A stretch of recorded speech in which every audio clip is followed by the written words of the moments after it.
नमस्कार दोस्तों, मैं हूं पवन कुमार। आज की वीडियो में हम 5 महत्वपूर्ण प्राणायाम, भस्त्रिका प्राणायाम, कपालभाति प्राणायाम, बाह्य प्राणायाम, उज्जाई प्राणायाम और अनुलोम विलोम प्राणायाम के बारे में जानेंगे। 5 बहुत ही जरूरी और महत्वपूर्ण प्राणायाम हैं 100 वर्षों तक स्वस्थ रहने के लिए, निरोग रहने के लिए। आज के भाग दौड़ भरी जिंदगी में कई तरह की बीमारियां मनुष्य को हो रही है। इन सब बीमारियों से बचने के लिए प्राणायाम, योगाभ्यास, आसन, व्यायाम सब जरूरी है। अगर आप प्राणायाम का अभ्यास नित्य दिन करते हैं तो आपको कोई रोग होगा नहीं। अगर आपको कोई रोग है तो वो रोग खत्म हो जाएगा, आप निरोग हो जाएंगे। अगर आपको समय है तो आप आधा घंटा, पौना घंटा प्राणायाम का अभ्यास जरूर करें। अगर आपको पौना घंटा समय है तो 15 मिनट कपालभाति, 15 मिनट अनुलोम विलोम और 3 मिनट भस्त्रिका प्राणायाम, 3 मिनट बाह्य प्राणायाम, 3 मिनट उज्जाई प्राणायाम का अभ्यास आप कर सकते हैं। आपको आधा घंटा अगर समय हो तो आप 10-10 मिनट अनुलोम विलोम और कपालभाति प्राणायाम कर सकते हैं और 2-2 मिनट भस्त्रिका प्राणायाम, बाह्य प्राणायाम और उज्जाई प्राणायाम कर सकते हैं। प्राणायाम का अभ्यास सुबह खाली पेट में ही करें। अगर आपको सुबह किसी कारणवश प्राणायाम नहीं कर पाते हैं तो शाम को भी आप प्राणायाम का अभ्यास कर सकते हैं। खाने के 4-5 घंटे बाद आप प्राणायाम को कर सकते हैं। प्राणायाम को करने के लिए आप किसी भी आसन में बैठ सकते हैं। पद्मासन, सुखासन, सिद्धासन और वज्रासन, किसी भी आसन में आप बैठ सकते हैं। अगर आप बैठने की स्थिति में नहीं हैं तो कुर्सी पे भी बैठ सकते हैं, प्राणायाम को कर सकते हैं।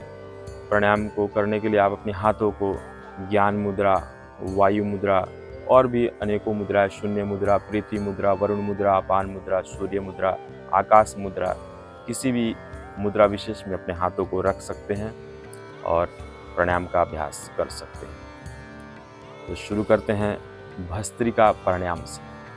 भस्त्रिका प्राणायाम में लंबा गहरा श्वास लेते हैं और श्वास को बाहर छोड़ देते हैं। करीब 2.5 सेकंड में सांस को लेना है और 2.5 सेकंड में श्वास को छोड़ना है।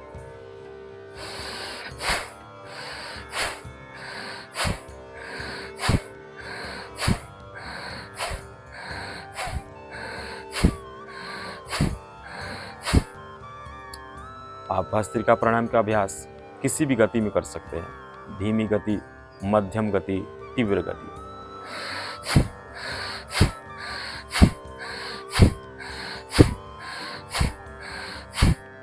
और धीमी गति से भी कर सकते हैं।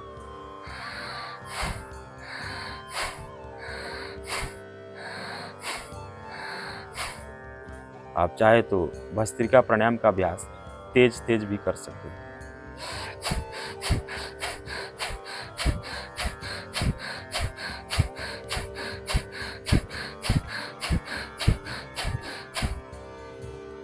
भस्त्रिका प्राणायाम करने से हमारे आँख, कान, नाक, त्वचा सभी स्वस्थ हो जाते हैं। भस्त्रिका प्राणायाम करने से अस्थमा, टीबी, मोटापा, दमा, श्वासों से संबंधित सभी रोग दूर हो जाते हैं। भस्त्रिका प्राणायाम से पाचन तंत्र, लीवर, किडनी का भी एक्सरसाइज हो जाता है। जब हम भस्त्रिका प्राणायाम का अभ्यास करते हैं तो हमारे बॉडी में 8,000 से 10,000 ml ऑक्सीजन हमारे बॉडी के अंदर जाता है, जिससे एक एक बॉडी के पार्ट में ऑक्सीजन जाने से सभी पार्ट, ऑर्गन्स नया हो जाता है। हमारे बॉडी में अतिरिक्त ऑक्सीजन जाने से हमारे बॉडी के एक एक सेल, एक एक पार्ट एनर्जाइज हो जाते हैं, जिससे हमारे बॉडी में डीजेनरेशन नहीं होता है। हमारे बॉडी को एनर्जाइज करने के लिए भस्त्रिका प्राणायाम बहुत ही जरूरी है। शुगर लेवल कंट्रोल में रहता है।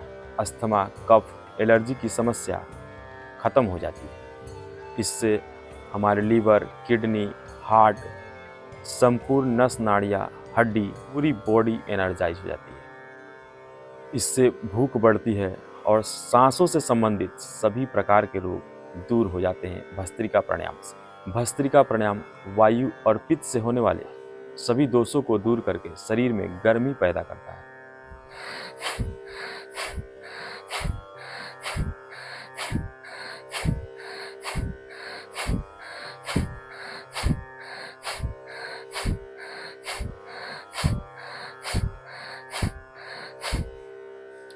प्रतिदिन 2 से 3 मिनट भस्त्रिका प्राणायाम का अभ्यास करेंगे।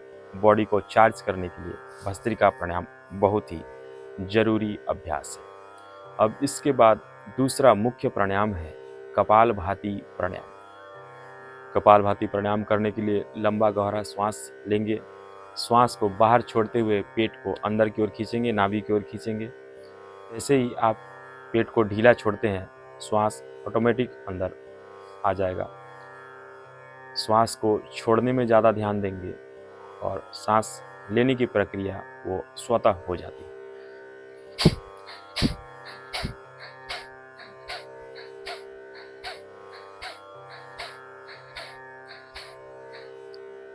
श्वास को बाहर छोड़ते हैं, पेट को अंदर खींचेंगे। श्वास बाहर, पेट अंदर। कपालभाति प्राणायाम में श्वास बाहर, पेट अंदर। ये कपालभाति प्राणायाम का अभ्यास मध्यम गति से करें। शुरू में आप 1 मिनट में 20 बार ही अभ्यास को करें और धीरे धीरे आप अभ्यास को बढ़ाएंगे। 1 मिनट में 60 बार, 5 मिनट में 300 बार और 15 मिनट में 900 बार आप कपालभाति प्राणायाम का अभ्यास कर सकते हैं। कपालभाति प्राणायाम में भी आप किसी भी गति में प्राणायाम को कर सकते हैं। मध्यम गति, तीव्र गति और धीमी गति से भी आप कपालभाति प्राणायाम कर सकते हैं। अगर आपके शरीर में कोई रोग है तो कोई भी प्राणायाम धीरे धीरे करेंगे, जोर जबरदस्ती ना करें, सब रोग दूर हो जाएंगे।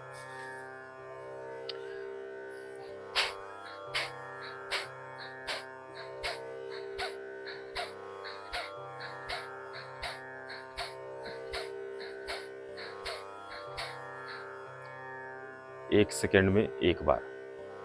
कपालभाति प्राणायाम से हमारे बॉडी के टॉक्सिन्स बाहर जाती सांस के साथ बाहर हो जाते हैं। ब्लड में ऑक्सीजन का स्तर बढ़ जाता है। फेफड़ों की क्षमता बढ़ती है, फेफड़े मजबूत बन जाते हैं। पित्त का स्तर नियंत्रित रहता है। मस्तिष्क की कोशिकाएं सक्रिय हो जाती है। हमारा मन, हमारा दिमाग शांत हो जाता है। चिंता और तनाव दूर हो जाता है। त्वचा सेहतमंद हो जाता है। पेट से जुड़ी सभी समस्याएं, पाचन से जुड़ी सभी समस्याएं कपालभाति प्राणायाम से ठीक हो जाती है। एक कपालभाति प्राणायाम से सैकड़ों हजारों लाभ हैं। हेपेटाइटिस तक नेगेटिव हो जाता है।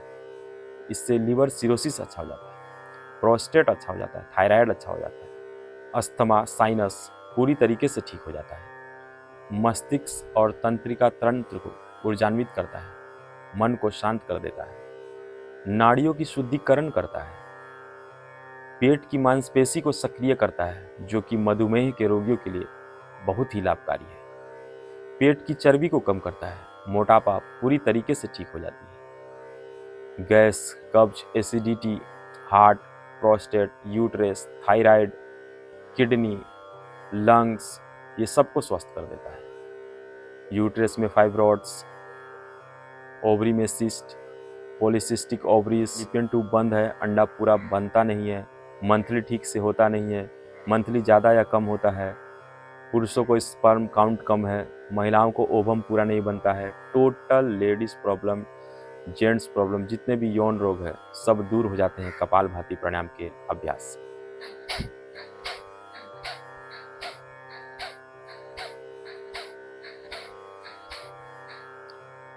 श्वास को बाहर छोड़ते हैं, पेट को अंदर खींचेंगे। श्वास बाहर, पेट अंदर। कपालभाति प्राणायाम के आध्यात्मिक भी लाभ हैं। इससे मन एकदम शांत रहता है, बॉडी में क्लॉट नहीं होता, कहीं पर भी गांठ हो भूल जाता है, कहीं पर भी स्टोन नहीं होता बॉडी में, पेट में स्टोन हो, किडनी में स्टोन हो, किसी भी प्रकार का स्टोन से आप बच सकते हैं कपालभाति प्राणायाम का अभ्यास करते हैं।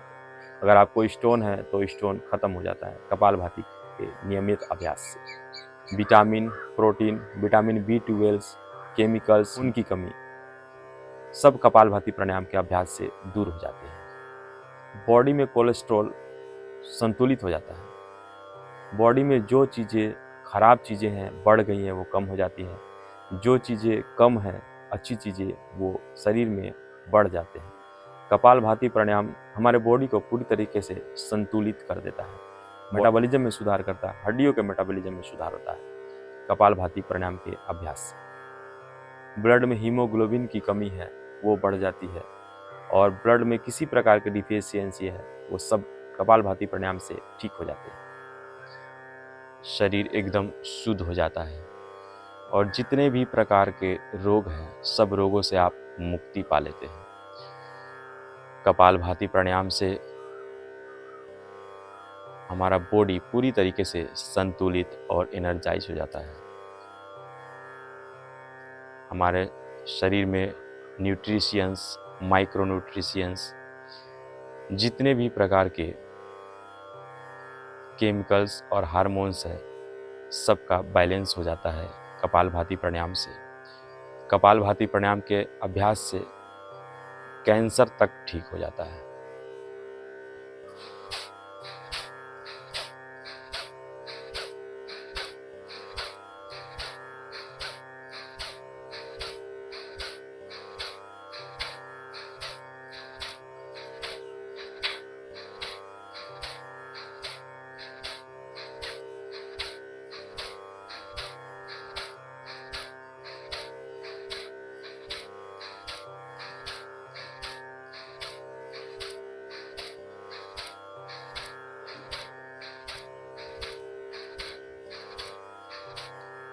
आपको जिस गति में करने का मन हो, कपालभाति प्राणायाम का अभ्यास नित्य दिन करें।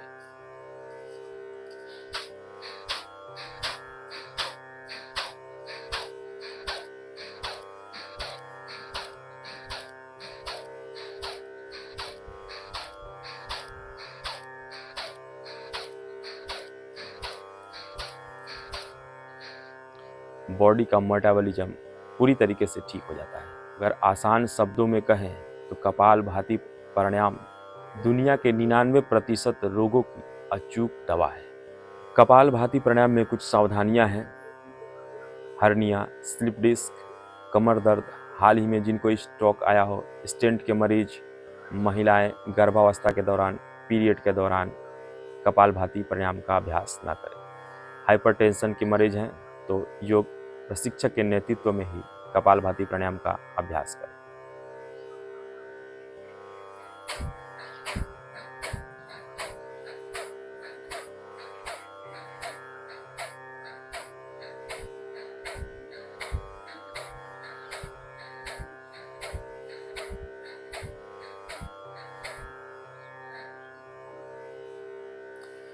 तीसरा महत्वपूर्ण प्राणायाम है बाह्य प्राणायाम।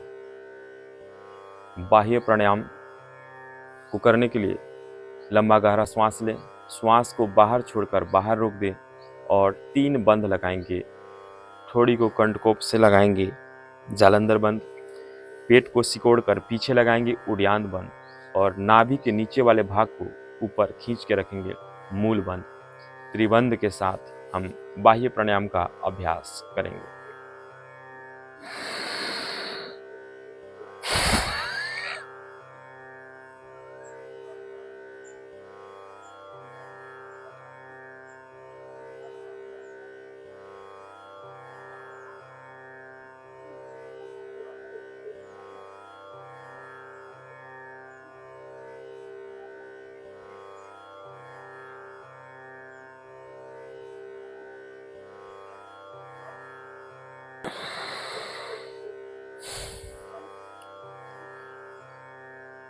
बाह्य प्राणायाम का अभ्यास के समय इसको वेगपूर्वक ना करें, और 20 से 30 सेकंड भी आप अगर श्वास को बाहर छोड़ के बाहर रोकने के बाद अगर रुकते हैं तो भी आपको बाह्य प्राणायाम का पूरा लाभ मिलेगा। बाह्य प्राणायाम का अभ्यास आप 3 से 7 बार 21 बार तक आप प्राणायाम को कर सकते हैं। बाह्य प्राणायाम के अनगिनत लाभ हैं।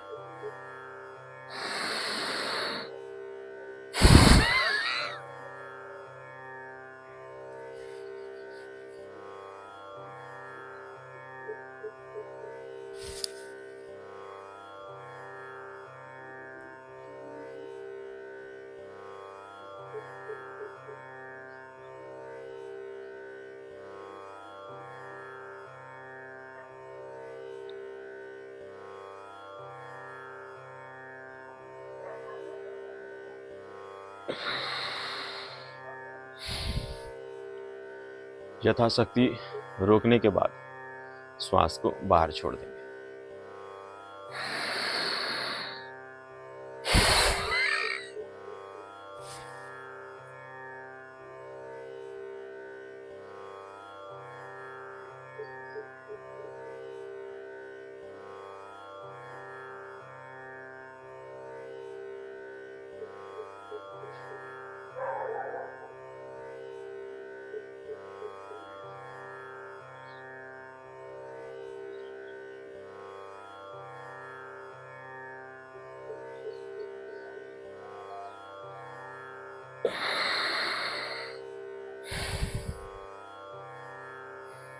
कपालभाति प्राणायाम के बाद बाह्य प्राणायाम करने से हमारे पेट का मसाज हो जाता है। बाह्य प्राणायाम का अत्यधिक लाभ है। बाह्य प्राणायाम का आध्यात्मिक लाभ भी बहुत है। बाह्य प्राणायाम से मन एकदम शांत हो जाता है, दिमाग शांत हो जाता है, एकाग्रता हमारी बढ़ जाती है। बाह्य प्राणायाम से ब्लड का सर्कुलेशन बढ़ता है। बाह्य प्राणायाम से शरीर के विभिन्न हिस्सों में रक्त की आपूर्ति करने में मदद मिलती है। पेट की मांसपेशियों को भी ताकत मिलता है। साथ ही इससे मांसपेशियों का लचीलापन भी बढ़ता है। बाह्य प्राणायाम से पाचन तंत्र मजबूत हो जाता है। खाना अच्छे से पचने लगता है। खाना अच्छे से डाइजेस्ट होता है। बाह्य प्राणायाम हमारे शरीर के थकान और कमजोरी को दूर करके शरीर को फुर्तीला बनाता है। बाह्य प्राणायाम से मूत्र मार्ग में होने वाले संक्रमण को भी ये दूर करता है।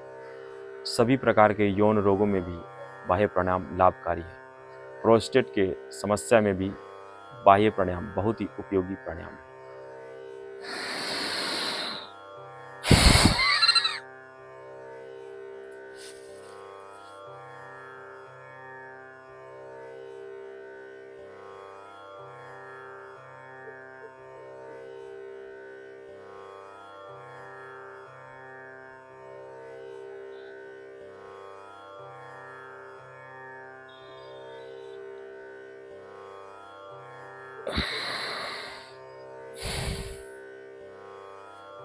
बाह्य प्राणायाम पेट के लिए, बाह्य प्राणायाम डायबिटीज के लिए, पेट के समस्त रोगों के लिए, हर्निया, कॉन्स्टिपेशन, गैस आदि समस्याओं के लिए। बाह्य प्राणायाम से गर्भाशय के रोग, प्रोस्टेट के रोग, किडनी के रोग, आंतों के रोग सब ठीक हो जाते हैं। बाह्य प्राणायाम पेनक्रियाज के लिए भी लाभकारी है। बाह्य प्राणायाम का पूरा प्रभाव पाचन तंत्र और प्रजनन तंत्र पे पड़ता है। बाह्य प्राणायाम में कुछ सावधानियां हैं। अगर आपको पेट की सर्जरी हुई हो, हाइपरटेंशन हो, ब्लड प्रेशर के मरीज हैं, पेट में दर्द, हृदय रोग, पेट की सर्जरी हुई हो तो बाह्य प्राणायाम का अभ्यास ना करें। गर्भवती महिलाएं गर्भावस्था के दौरान बाह्य प्राणायाम का अभ्यास ना करें और पीरियड के दौरान भी बाह्य प्राणायाम का अभ्यास ना करें। आप बाह्य प्राणायाम के बाद चाहें तो अग्निसार क्रिया भी कर सकते हैं अगर आपकी इच्छा हो तो। अग्निसार क्रिया से भी पूरा पेनक्रियाज सही हो जाता है। पूरे आंतों को मसाज मिलती है। पूरे आंतों को स्वस्थ बनाने के लिए बहुत ही जरूरी अभ्यास है अग्निसार क्रिया। अग्निसार क्रिया में लंबा गहरा श्वास लेते हैं, श्वास को बाहर छोड़ के बाहर रोक देते हैं और पेट को अंदर बाहर करते हैं। 20 से 40 बार आप एक बार में पेट को अंदर बाहर कर सकते हैं। तो अग्निसार क्रिया कैसे करेंगे देखें।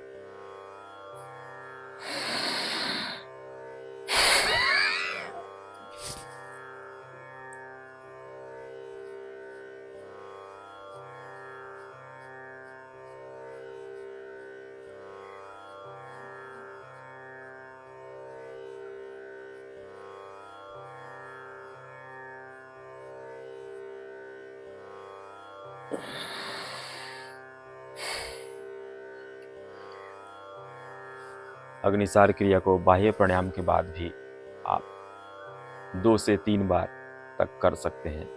पेट के लिए, पेट के समस्त रोगों के लिए, पेनक्रियाज के लिए, डायबिटीज के लिए बहुत ही महत्वपूर्ण अभ्यास है अग्निसार क्रिया।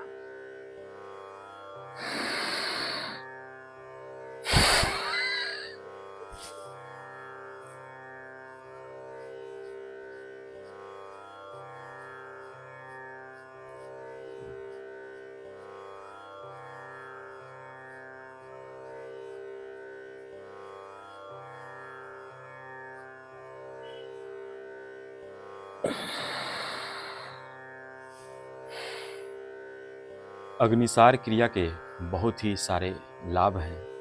अग्निसार क्रिया से हमारा पाचन तंत्र मजबूत हो जाता है। अग्निसार क्रिया डायबिटीज के लिए बहुत ही फायदेमंद है। अग्निसार क्रिया से कब्ज की समस्या भी खत्म हो जाती है। अग्निसार क्रिया एसिडिटी के लिए, अनपच के लिए, पेट के समस्त रोगों के लिए, पाचन से संबंधित सभी चीज़ों को ये ठीक कर देता है। लीवर को सक्रिय करता है, हमारे शरीर में ऊर्जा को बढ़ा देता है। विषैले पदार्थ शरीर से बाहर कर देता है, टॉक्सिन्स बाहर निकल जाते हैं अग्निसार क्रिया से। अग्निसार क्रिया पेट की चर्बी को कम करता है।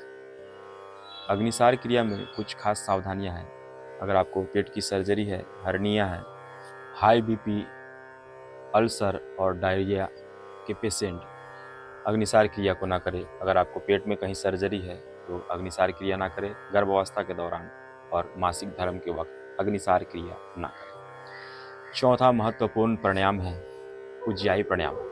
उज्जाई प्राणायाम में गले को टाइट करके श्वास भरते हैं और श्वास को यथाशक्ति रोकने के बाद दाईं नाक को बंद करके श्वास को बाहर छोड़ देते हैं। गले को टाइट करके जब श्वास भरेंगे तो कुछ यूं आवाज आएगी। उज्जाई प्राणायाम में गले को टाइट करके सांस को भरा जाता है और श्वास को रोक के रखा जाता है और पुनः 30 से 40 सेकेंड, 20 सेकेंड श्वास को रोकने के बाद दाईं नाक बंद करके बाईं नाक से श्वास को बाहर छोड़ दिया जाता है। तो चलिए करते हैं उज्जाई प्राणायाम का अभ्यास।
उज्जाई प्राणायाम में गले को टाइट करके श्वास भरते हैं और श्वास को रोकते हैं। जालंधर बंद लग जाता है। आप चाहें तो मूल बंद और उड़ियान बंद भी लगा सकते हैं। उज्जाई प्राणायाम का अभ्यास एक बार और देखेंगे।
उज्जाई प्राणायाम गले के एक्सरसाइज के लिए, थायराइड, पैराथायराइड के लिए, गले के संक्रमण के लिए, स्नोरिंग के लिए, खराटे के लिए, स्लीप एपनिया के लिए, स्टेमरिंग के लिए, बच्चे जो हकलाते हैं तुतलाते हैं उनके लिए, टॉन्सिल्स के लिए उज्जाई प्राणायाम से बेहतर कोई चीज़ नहीं है।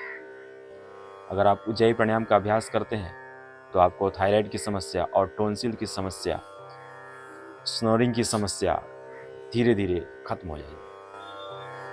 जिनको बार बार गले का इन्फेक्शन होता है, जिनका बार बार गला खराब होता है, उनके लिए उज्जाई प्राणायाम से बेहतर कोई चीज़ नहीं है। उज्जाई प्राणायाम, अनुलोम विलोम प्राणायाम और भस्त्रिका प्राणायाम को आप खाने के बाद भी कर सकते हैं 2 घंटे के बाद। कपालभाति प्राणायाम और बाह्य प्राणायाम को खाने के 4 से 5 घंटे के बाद ही करें। उज्जाई प्राणायाम में कोई खास सावधानी नहीं है, बच्चों से लेकर बूढ़े भी इस प्राणायाम को कर सकते हैं। उज्जाई प्राणायाम से बच्चों का हकलाना तुतलाना पूरी तरीके से ठीक हो जाता है। बच्चों को टॉन्सिल की समस्या हमेशा बनी रहती है, बच्चों को उज्जाई प्राणायाम कराइए, उनको टॉन्सिल्स कभी नहीं होगा। जिनको पार्किंसन की बीमारी है, गले का पैरालिसिस है, जिनका स्वर भंग हो जाता है, उनके लिए भी उज्जाई प्राणायाम बेहतर है। जिनका आवाज़ बैठ जाता है, उनके लिए भी कपालभाति प्राणायाम और उज्जाई प्राणायाम दोनों एक साथ कराइए। 5वां महत्वपूर्ण प्राणायाम है अनुलोम विलोम प्राणायाम। अनुलोम विलोम प्राणायाम करने से हमारे शरीर की 72,000 नस नाड़ियाँ शुद्ध हो जाती है। बाएं को ईड़ा, दाएं को पिंगला और बीच की नाड़ी सुषुम्ना नाड़ी, तीनों नाड़ियों का शोधन हो जाता है अनुलोम विलोम प्राणायाम से। अनुलोम विलोम प्राणायाम को नाड़ी शोधन प्राणायाम भी कहते हैं। अनुलोम विलोम प्राणायाम से हमारा हार्ट की प्रॉब्लम खत्म हो जाता है, पैरालिसिस का समस्या धीरे धीरे खत्म हो जाती है।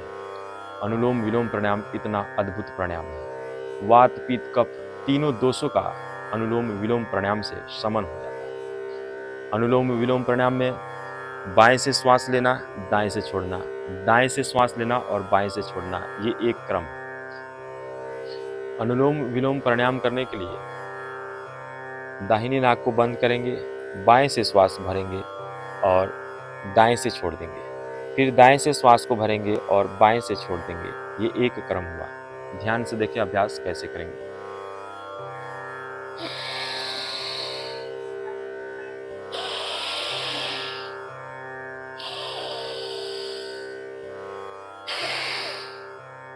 ये एक क्रम हुआ। 2.5 सेकेंड में श्वास को लेना है और 2.5 सेकेंड में श्वास को बाहर छोड़ना है। अनुलोम विलोम प्राणायाम का अभ्यास आप 5 मिनट, 10 मिनट और 15 मिनट भी कर सकते हैं। अगर आपको कोई रोग है, व्याधि है, आधा घंटा भी अनुलोम विलोम प्राणायाम का अभ्यास कर सकते हैं। अनुलोम विलोम प्राणायाम से शारीरिक, मानसिक और भावनात्मक तीनों संतुलन हो जाता है। केमिकल्स और हार्मोन्स का बैलेंस हो जाता है अनुलोम विलोम प्राणायाम से। बाएं से श्वास को लेना, दाएं से छोड़ना, दाएं से श्वास को लेना, बाएं से छोड़ना। अनुलोम विलोम प्राणायाम का अभ्यास आप हाथों को ऊपर रख के भी कर सकते हैं और नीचे, सुविधा अनुसार जिस तरह से आपको सुविधा करे। ये बहुत ही महत्वपूर्ण और जरूरी अभ्यास है। अगर आप अनुलोम विलोम प्राणायाम का अभ्यास बैठ के नहीं कर पाते हैं, किसी भी आसन में, पद्मासन, सुखासन, सीधासन या वज्रासन में, तो आप कुर्सी पे भी बैठ के अनुलोम विलोम प्राणायाम का अभ्यास कर सकते हैं। बच्चों से लेके बूढ़े तक कोई भी हो, किसी भी उम्र में अनुलोम विलोम प्राणायाम का अभ्यास आप कर सकते हैं। बहुत ही उपयोगी और लाभकारी है। इससे बुखार भी कम हो जाता है। अनुलोम विलोम प्राणायाम के अभ्यास से मन एकदम शांत हो जाता है। अनिद्रा की समस्या है, नींद नहीं आती है आपको रात में, आप अनुलोम विलोम प्राणायाम करिए, आपका मन एकदम शांत हो जाएगा, स्थिर हो जाएगा, शरीर संतुलित हो जाएगा। दाएं नाक को बंद करेंगे, बाएं से श्वास लेंगे।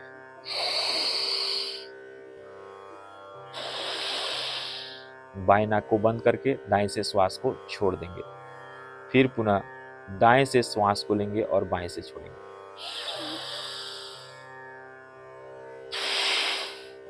ये एक क्रम है, लगातार इसको करेंगे।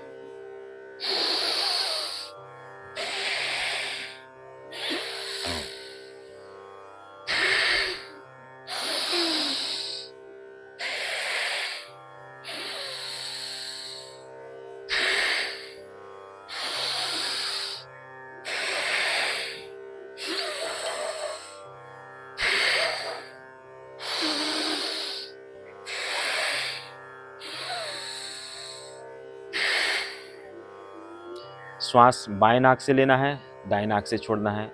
दाएं नाक से श्वास को लेना है, फिर बाएं से छोड़ देना है।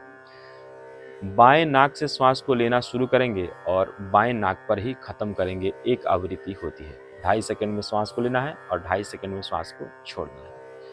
अनुलोम विलोम के बहुत ही सारे लाभ हैं। अनुलोम विलोम प्राणायाम नाड़ियों की शुद्धि करता है। जिनको ऑटोमन डिजीज है, जिनको पैरालिसिस है, जिनको माइग्रेन पेन है, डिप्रेशन है, अपलेक्सी की समस्या है, SLE और MS की बीमारी है, हार्ट की प्रॉब्लम है, जिनको high blood pressure, low blood pressure रहता है, हाई BP रहता है, लो BP रहता है, सब ठीक हो जाता है। जिनको हाई BP है उनका नॉर्मल हो जाता है, जिनको लो BP है उनको भी नॉर्मल हो जाता है, संतुलित हो जाता है अनुलोम विलोम प्राणायाम से।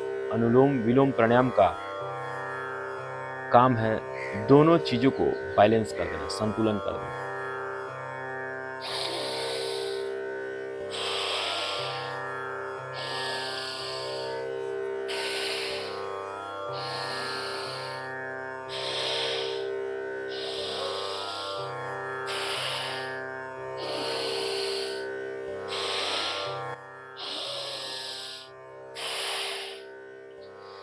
इस तरह से बहुत लोग अनुलोम विलोम प्राणायाम का अभ्यास करते हैं और ज़्यादा देर तक करने से थोड़ा हाथों में थकान आती है, इसलिए बहुत लोग अपनी सुविधा के अनुसार हाथों को नीचे कर लेते हैं और इस प्रकार से भी करते हैं। ये भी बहुत सही है।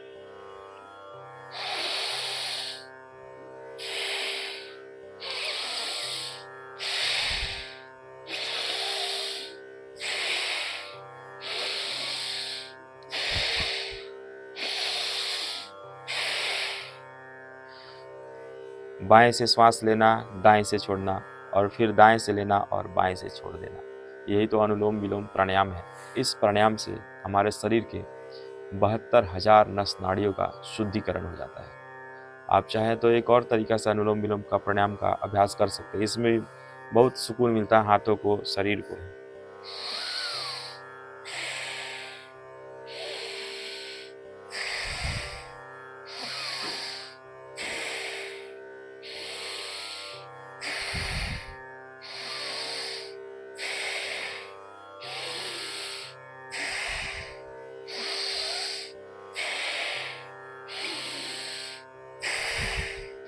अनुलोम विलोम प्राणायाम से फेफड़ों को मजबूती मिलता है। यह दम्मा के मरीजों के लिए बहुत ही फायदेमंद है। अनुलोम विलोम प्राणायाम से सिर दर्द में भी राहत मिलता है। अनुलोम विलोम प्राणायाम चिंता और तनाव को दूर करता है। अनुलोम विलोम प्राणायाम हमारे पाचन शक्ति को मजबूत करता है। अनुलोम विलोम प्राणायाम आर्टरीज को भी साफ रखता है। यह हार्ट के ब्लॉकेज को भी रोकता है। अगर अनुलोम विलोम प्राणायाम का अभ्यास नित्य दिन करते हैं तो आपको दिल का दौरा नहीं पड़ेगा। अनुलोम विलोम प्राणायाम खराटे को, साइनस को भी नियंत्रित करता है। यह इम्यूनिटी सिस्टम को मजबूत करता है। इससे हमारे रोग प्रतिरोधक क्षमता बढ़ जाती है। सर्दी, जुखाम, खांसी, बुखार इत्यादि सभी रोग अनुलोम विलोम प्राणायाम से दूर हो जाते हैं। तो अनुलोम विलोम प्राणायाम का नित्य दिन अभ्यास करें। अनुलोम विलोम प्राणायाम में वैसे तो कुछ सावधानी नहीं है, फिर भी अगर आपको कोई रोग है तो आप धीरे धीरे अनुलोम विलोम प्राणायाम का करें। 5 सेकंड में एक आवृत्ति हो जाएगी और 5 मिनट, 10 मिनट, 15 मिनट तक सुबह खाली पेट के समय अनुलोम विलोम प्राणायाम का अभ्यास करें। अगर आपको रात में नींद नहीं आती है तो सोने से पहले बिछावन में भी अनुलोम विलोम प्राणायाम करें। अगर आपको टेंशन है, चिंता है, तनाव है, कब्ज की समस्या है, गैस की समस्या है, अनुलोम विलोम प्राणायाम करें, आपको तुरंत 5 से 10 मिनट में राहत मिल जाएगी। 5 महत्वपूर्ण प्राणायाम थे: भस्त्रिका प्राणायाम, कपालभाति प्राणायाम, बाह्य प्राणायाम, और बाह्य के बाद आप चाहें तो अग्निसार क्रिया भी कर सकते हैं, और उज्जाई प्राणायाम और अनुलोम विलोम प्राणायाम। अगर आपको समय है, दिन में आधा घंटा अपने लिए वक्त निकालिए, 5 योगों का अभ्यास कीजिए और अपने आप को स्वस्थ रखिए, क्योंकि आज के भाग दौड़ भरी जिंदगी में सेहत के लिए किसी को भी समय नहीं है और सब चाहते हैं कि निरोग रहें। तो निरोग रहना है तो आपको योग करना ही होगा। और 5 प्राणायाम का अभ्यास नित्य दिन अगर आप करते हैं तो अगर आपको कोई रोग है तो 3 से 6 महीने में आपके सारे रोग मिट जाएंगे, आप स्वस्थ हो जाएंगे। योग कीजिए और स्वस्थ रहिए। अगर आपको हमारा वीडियो अच्छा लगा तो वीडियो को लाइक कीजिए, शेयर कीजिए, सब्सक्राइब कीजिए और घंटी के निशान को दबाना ना भूलें। मिलते हैं आपको अपने नए वीडियो में। नमस्कार।